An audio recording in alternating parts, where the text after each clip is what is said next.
इन दिनों पतन पराभव का संकट, विग्रह का वातावरण बनकर खड़े हुए अराजकता स्तर के असमंजसों की चर्चा विगत पृष्ठों पर की गई है। इनका निराकरण इन्हीं दिनों किया जाना आवश्यक है। देर करने का समय है नहीं, अन्यथा अवसर चूकने पर पछताने के अतिरिक्त और कुछ हाथ लगेगा नहीं। क्षयजन्य रुग्णता को दूर करने की प्राथमिकता तो दी जाती है, पर अगला कदम यही होता है कि रुग्णता से छिन्न जर्जर काया को सही स्थिति में लाया जाए और जीवनी शक्ति को इतना बढ़ाया जाए जिससे दुर्बलता दूर हो सके और स्वस्थ समर्थ मनुष्य की तरह जीवन यापन कर सकना संभव हो सके। मस्तिष्क विकृत, हृदय निष्ठुर, रक्त दूषित, पाचन अस्त व्यस्त हो, शरीर के अंग प्रत्यंगों में विषाणुओं की भरमार हो, तो फिर वस्त्राभूषण की भरमार, अंगर चंदन का लेप और इत्र फुलेल का मर्दन बेकार है। वस्त्र आभूषण जुटा देने और तकिए के नीचे स्वर्ण मुद्राओं की पोटली रख देने से भी कुछ काम न चलेगा, जबकि स्वस्थ सुडौल होने के कारण सुंदर दिखने वाला शरीर गरीबी में भी हंसती हंसाती जिंदगी जी लेता है। आए दिन सामने आती रहने वाली समस्याओं से भी निपट लेता है और किसी न किसी प्रकार कहीं न कहीं से प्रगति के साधन जुटा लेता है। वस्तुतः महत्व साधनों या परिस्थितियों का नहीं, व्यक्तिगत स्वस्थता, प्रतिभा और दूरदर्शिता का है। वह सब उपलब्ध रहे तो फिर न अभावों की शिकायत करनी पड़ेगी और न जिस प्रकार के व्यवधान सामने आने पर भी अभ्युदय में कोई बाधा पड़ेगी। औसत नागरिक स्तर का जीवन स्वीकार कर लेने पर सुविस्तृत खेतों देहातों में रहा जा सकता है और वायुमंडल वातावरण को प्रफुल्लता प्रदान करते रहने, संतुष्ट रहने में सहायक हुआ जा सकता है।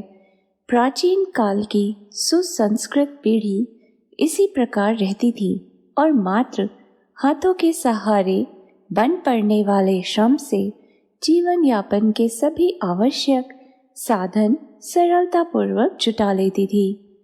न प्रदूषण फैलने का कोई प्रश्न था और न शहरों की और देहाती प्रतिभा पलायन का कोई संकट।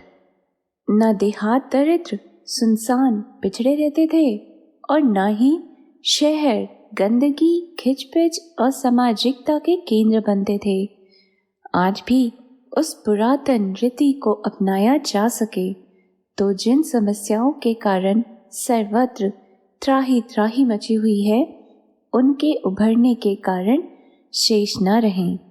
सादा जीवन उच्च विचार का सिद्धांत अपनाते ही प्रस्तुत असंख्य समस्याओं में से एक के भी पैर न टिक सकेंगे।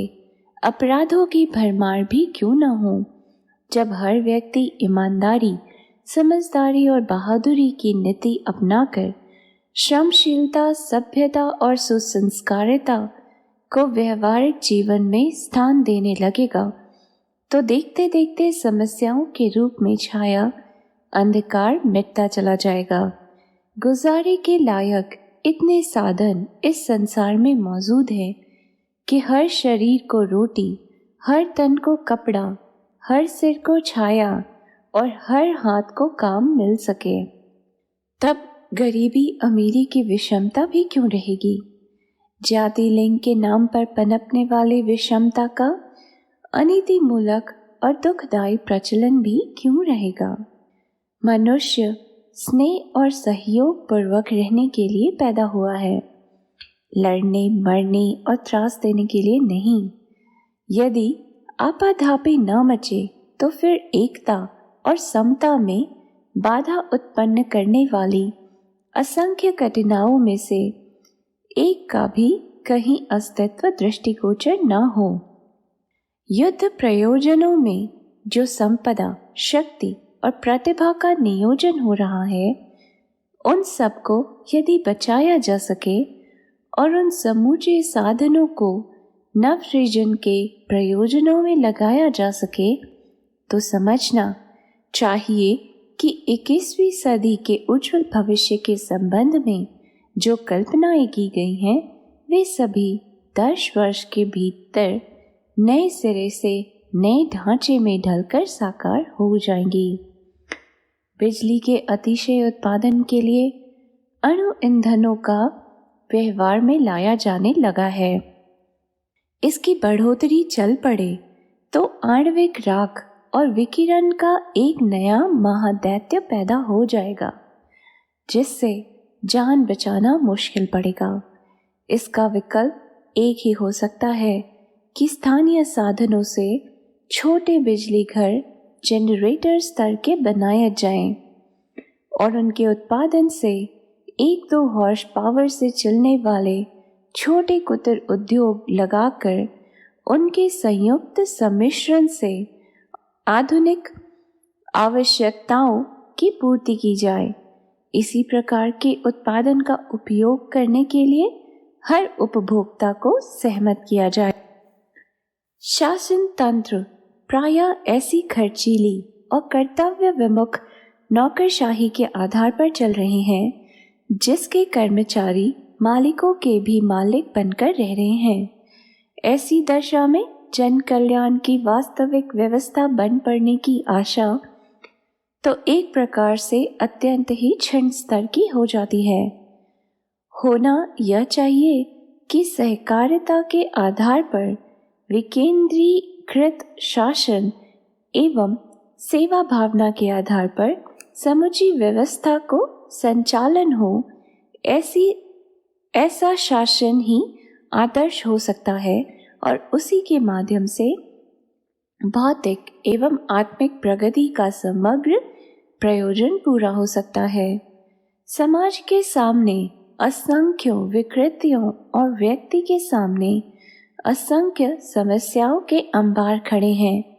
उनमें से प्रत्येक को अलग अलग समस्या मानकर उनके पृथक पृथक समाधान सोचने में यद्यपि विश्व की मूर्धन्य प्रतिभाएं अपने अपने ढंग से उपाय खोजने और उपचार खड़े करने के लिए भारी माथापच्ची कर रही हैं, पर उनसे कुछ बन नहीं पा रहा है।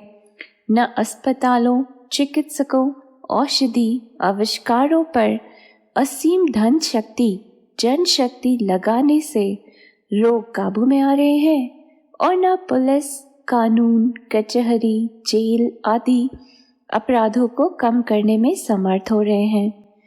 गरीबी हटाओ का नारा तो बहुत आकर्षक है, पर वस्तुतः अचिंत्य चिंतन, दुर्व्यसनों आदि के रहते बैंकों के भारी कर्ज और ढेरों अनुदान बांटने पर भी समस्या का वास्तविक हल हाथ लग नहीं रहा है।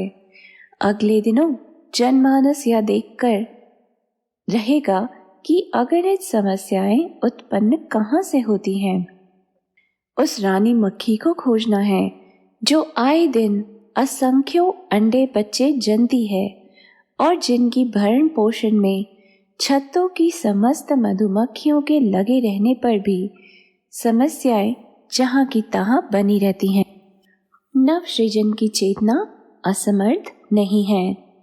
छोटी सामाजिक, स्थानीय एवं व्यक्तिक समस्याओं के उपाय, उपचार छोटे रूप में भी सोचे और खोजे जा सकते हैं, पर जब विपन्नताएं व्यापक हों तो उनसे निपटने के लिए बड़े पैमाने पर व्यापक तैयारियां करनी होती हैं। नल का पानी कुछ लोगों के जल की आवश्यकता पूरी कर सकता है, किंतु सूखाग्रस्त विशाल भूखंडों का स्थायी समाधान बड़े उपायों से ही बन पड़ता है। भगीरथ ने यही किया था।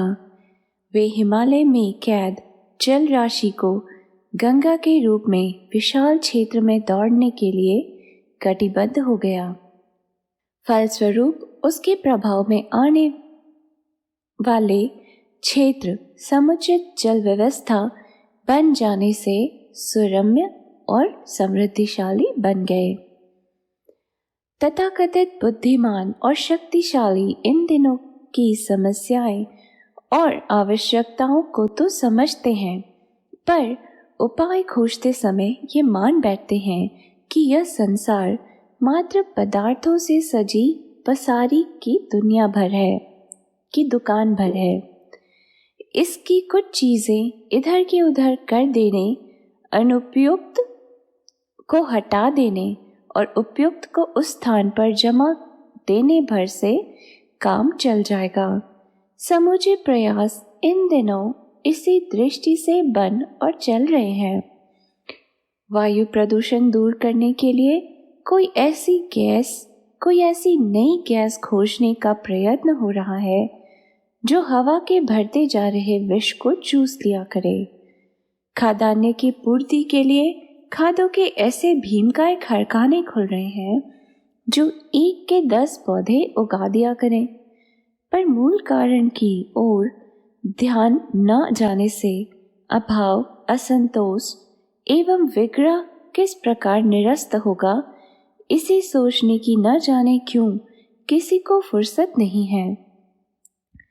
चोट की मरहम पट्टी की जा सकती है, पर समस्त रक्त में फैले हुए रक्त कैंसर को मरहम पट्टी से कैसे ठीक किया जाए। एक दिन तो कोई किसी को मुफ्त में भी रोटी खिला सकता है, पर आए दिन की आवश्यकताएं तो हर किसी को अपने बलबूते ही हल करनी पड़ेंगी। उसके लिए किसी भी दानवीर के सदावर्त भंडार से सभी लोगों का गुजारा चलता रहे, यह संभव नहीं। व्यक्ति के सामने शारीरिक, मानसिक, आर्थिक, पारिवारिक स्तर की असंख्य समस्याएं आए दिन नए रूप में आती रहती हैं।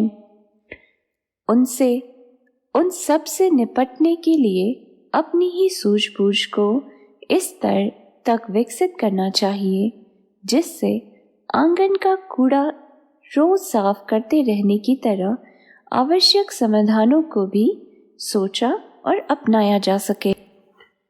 वस्तुतः मनुष्य का चिंतन, चरित्र और व्यवहार बुरी तरह गड़बड़ा गया है।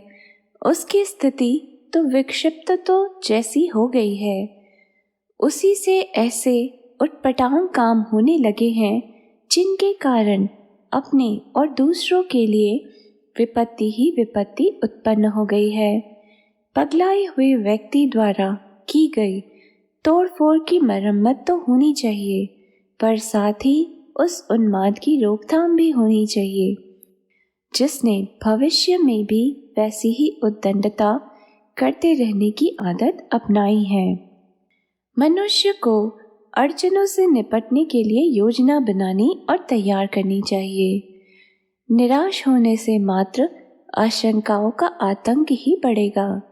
यहाँ यह तथ्य भी स्मरण रखने योग्य है कि सामान्य जन अपनी निजी समस्याओं को ही किसी प्रकार संभालते सुधारते रहते हैं, पर व्यापक विपत्ति से मिलजुल कर ही निपटना पड़ता है। बाढ़ आने, महामारी फैलने से जैसे अवसरों पर सामूहिक योजनाएं ही काम देती हैं। पुरातन भाषा में ऐसे ही महत्वपूर्ण परिवर्तन को युग परिवर्तन अथवा अवतरणों जैसे नामों से पुकारा जाता रहा है। ऐसे तूफानी परिवर्तनों को महाक्रांति भी कहते हैं। क्रांतियां प्रतिकूलताओं से निपटने के लिए संघर्ष रूप में उभरती हैं, पर महाक्रांतियों को दूरगामी योजनाएं बनानी पड़ती हैं। अनीति के विरुद्ध संघर्ष छेड़ने के साथ साथ नवसृजन के निर्धारण करने एवं कदम उठाने पड़ते हैं। इस अपने समय में अदृश्य में पक रही खिचड़ी को महाक्रांति के रूप में जाना जाए और युग परिवर्तन कहा जाए। 21वीं सदी के उज्जवल भविष्य की संरचना जैसा कुछ नाम दिया जाए तो भी कोई हर्ज नहीं।